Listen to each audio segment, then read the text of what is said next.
president rule hangragadaani president rule lawthokadabani haiba demand ase manipur miyamna hayengdagi hawraga khoi miyam hubna masigi kholao si lawminaba manipur miyamna athubada masi khoi pungni phuni pansi manung sidaisda miyam da khoi chapchana karamba sarakta karamba wakhalonda anti state oiba adulaba manipur gi idea amadi manipur gi identity gi mayokta leiba challenge to decision si lawgibano haibasi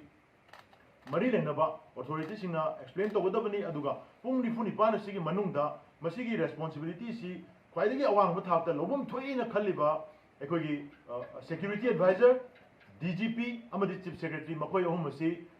manipur da moina phampuri basidagi makoi pungni phuni panasi manungda resign to godabani masi manipur miyam gi dimani high resignation si moina tender to daba taragadi makha tarakoda manipur miyamna akan ba khongjang changchan na bidongta manipur miyam sem sadun legani aduga makha ta khongjang chingjo koi lawthok na bidongta koi sem saduna legani ahum subada ekhoi gi adugu labai ekhoi gi state ki leriba sigi administration ase masi ekhoi suksang ni yeng pasida andagi thodu asisu narco terrorist elements singda surrender tawthokpa amadi makhoi bu appease tawna ba makhoi pelan na ba hona da manipur gi identity compromise tawsu yaina khalakpa manipur gi adum laba security gi khoi gi arrangement puno ma se compromise tawsu yaina khalakpa adum mawong ma yam chawna mami tar pasina akhoi manipur da president rule si matam sangna lebia roi president rule hangragadamani president rule lawthokadamani haiba demand ase manipur miyamna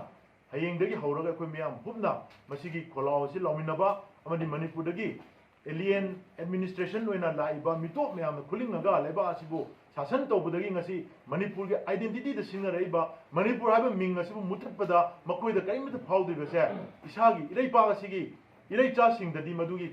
awaba amadi masigi pendaba se kamaina lege se madu khangdaba miyam amana khulingaga leba asida rule tawribani leba asi administration tawribani haiba se masi akhoi manipur miyam pomna hubbaga